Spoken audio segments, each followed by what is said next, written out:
নমস্কার, আমি অতনু। তোমাদের সবাইকে আরেকবার স্বাগত জানাই আমার চ্যানেলে এবং নতুন একটা ভিডিওতে। তো আজকের রেসিপি হলো আলুর পরোটা। আলুর পরোটা কিন্তু ফেমাস পাঞ্জাবে।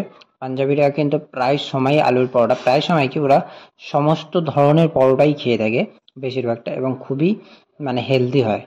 তো আজকের এই আলুর পরোটা বানানোর রেসিপি আমি কিন্তু তোমাদের সাথে শেয়ার করবো। খুবই টেস্টি, খুবই ইজি, যখন তখন বাড়িতে বানিয়ে খেতেই পারো। তো চলো আজকে ভিডিও শুরু করা যাক। আলুর পরোটা বানানোর জন্য সবার প্রথমে আমি নিয়ে নিয়েছি কিছুটা ময়দা। তার মধ্যে দিয়ে দিলাম কিছুটা পরিমাণে নুন। তারপরে তাতে কিছুটা পরিমাণে চিনিও দিয়ে দিলাম। চিনির পরিমাণটা একটু কম হবে। তারপরে তাতে পরিমাণ মতো জল দিয়ে আটাটাকে আমি ভালো করে প্রথমে মেখে নেব।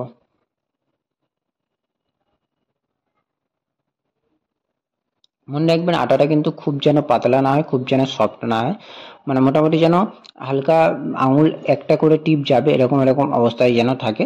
তো সেই অবস্থায় আটাটাকে মেখে নিয়ে আমি কিন্তু রেখে দেবো। মোটামুটি 10-15 মিনিটের জন্য আটাটাকে আমি রেখে দেবো। তারপরে আমি দুটো আলু নিয়ে নিয়েছিলাম। আলুটাকে কিন্তু আমি সেদ্ধ করব বলে কেটে নিয়েছিলাম 4 ফালি করে। তারপরে একটা পাত্রের মধ্যে জল গরম করতে দিয়ে দিয়েছিলাম লবণ দিয়ে। তার মধ্যে জলটা একটু গরম হয়ে এলেই আলুগুলোকে দিয়ে দিয়েছিলাম। মোটামুটি 10-15 মিনিট পরে কিন্তু আলুগুলোকে ভালোভাবে সেদ্ধ হয়ে যায়। তো 10 মিনিট পরে আমি খুলে আলুগুলোকে একবার চেক করে নিই। আলুগুলো সেদ্ধ হয়ে গেলে সেগুলোকে নামিয়ে ভালো করে কিন্তু আমি স্ম্যাশ করে নিই। আমার কাছে স্ম্যাশার ছিল না, আলু পটেটো স্ম্যাশার ছিল না, তাই আমি চামচের পেছন দিয়েই কিন্তু আলুগুলোকে স্ম্যাশ করে নিই। আপনারাও যে কোনো উপায় চাইলেই করে নিতে পারেন। যদি ঠান্ডা হয়ে যায় আপনারা হাত দিয়েও আলুগুলোকে স্ম্যাশ করে নিতে পারেন, কোনো সমস্যা হবে না। ভালো করে আলুগুলোকে 5-7 মিনিট ধরে কিন্তু একদম মিহি করে স্ম্যাশ করে নিতে হবে, ডালা ডালা থাকলে কিন্তু হবে না। তারপর আমি কিছুটা লঙ্কা কুচিয়ে রেখেছিলাম, সেটা আলুর মধ্যে অ্যাড করে দেবো এবং কিছুটা গাজর অ্যাড করে দেবো কুচিয়ে রাখা। তো আপনারা চাইলে এতে কিন্তু ধনে পাতা বা বিনস এই ধরনের কোনো সবজিও কিন্তু অ্যাড করতে পারবেন আপনাদের উপরে। তারপর তাতে কিছুটা পরিমাণ সর্ষের তেল দিয়ে দেবো, একদম অল্প পরিমাণে, বাট সর্ষের তেল অল্প পরিমাণে দেবো। দিয়ে সবটাকে ভালো করে কিন্তু মাখিয়ে নিতে হবে, একদম সমস্তটাকে কিন্তু একটা আলু যে আমরা আলু ভাতে করি সেরকমভাবে কিন্তু মাখিয়ে নিতে হবে সমস্তটাকে।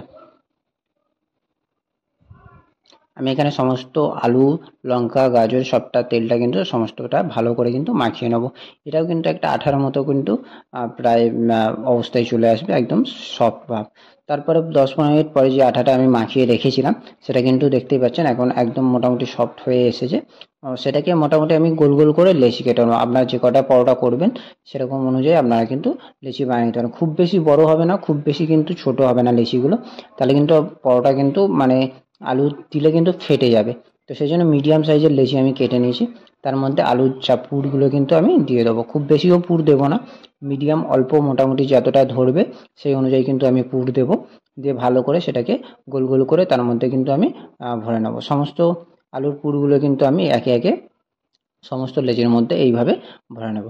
আপনারা চেষ্টা করবেন যতটা সম্ভব মোটামুটি মোটা রাখা যায়, কেননা বেশি পাতলা হলে আলুগুলো কিন্তু রুটির মাঝখান থেকে ফেটে বাড়ি হয়ে যাবে এবং সেটা কিন্তু দেখতে বাজে হবে। তাই মোটামুটি পরোটার মধ্যে যাতে আলুর পুরগুলো থাকে সেই জন্য কিন্তু মোটামুটি একটু মোটা করে কিন্তু লেচিগুলো রাখবেন, যাতে ভালোভাবে আলুগুলো তার মধ্যে থেকে যায়।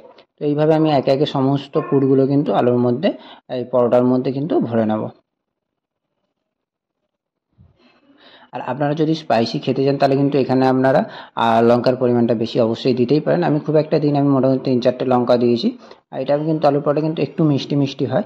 তো আপনারা চাইলে সেরকমভাবে লঙ্কা দিতেই পারেন, কোনো সমস্যা নেই। তো এইভাবে গোল করে করে আমি মোটামুটি সমস্ত আলুর পুরগুলো কিন্তু রেডি করে নিয়েছি। তারপরে কি একটা বেলন নিয়ে আলুর প্রথম পরোটাগুলোকে বেলে কড়াইয়ের মধ্যে দিয়ে দিতে হবে। তার জন্য আমি প্রথমে আলুর এগুলোকে হালতো করে কিন্তু বেলতে হবে। খুব বেশি চাপ দিলে দেখতেই পাচ্ছ হালকা হালকা করে সাইডগুলো কিন্তু ফেটে যাচ্ছে। তো বেশি চাপ দিলে কিন্তু একদম সবটাই ফেটে যাবে। আর মনে করে কিন্তু বেলনে অল্প পরিমাণে তেল আপনারা লাগিয়ে নেবেন, সাদা তেল।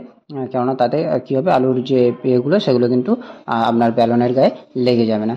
তো সেই পরিমাণ মতো গোল গোল করে যতটা সম্ভব হবে সেইভাবে বেলে নিয়ে কিন্তু একটা খালি কড়াই নিয়ে নিয়েছি আমি। আপনারা চাইলে তাওয়া নিতে পারেন, যেটা আপনাদের সুবিধা। হালকা করে বাটার এবং অল্প পরিমাণে কিন্তু সাদা তেল আমি তাতে দিয়ে দিয়েছি। দিয়ে কিন্তু সেই লেচিগুলোকে আমি একে একে কিন্তু তার মধ্যে ছেড়ে দেবো। ঠিক আছে, একে একে পরোটাগুলো এইভাবে কিন্তু আমি ভেজে নেব। আর মনে রাখবেন বাটারটা দিলে কিন্তু ফ্লেভারটা একদম ভালো আসে। আর সবাই জানে যে পাঞ্জাবিরা কতটা বাটার, ঘি এই ধরনের খাবার খেতে পছন্দ করে। তো পাঞ্জাবিদের স্টাইলে যদি করতে হয় আলু পরোটা তাহলে তো বাটার দিতেই হবে। সেই জন্য একদম অল্প পরিমাণে বাটার আমি অ্যাড করে দিয়েছিলাম, তার সাথে কিন্তু অল্প পরিমাণে সাদা তেলও দিয়েছি, শুধু যে বাটার তা কিন্তু না। তো দুটো দিয়েই কিন্তু আমি সমস্ত পরোটাগুলোকে একে একে ভেজে নিয়েছিলাম। দেখতেই পাচ্ছ কতটা সুন্দর হয়েছে, আর খেতে কিন্তু সত্যি বলছি খুবই দারুণ ছিল। আপনারাও বাড়িতে অবশ্যই বানিয়ে খাবেন আলুর পরোটা। আর ভিডিওটা ভালো লাগলে অবশ্যই কিন্তু চ্যানেলটাকে সাবস্ক্রাইব করে দেবেন, একটা লাইকও করে দেবেন।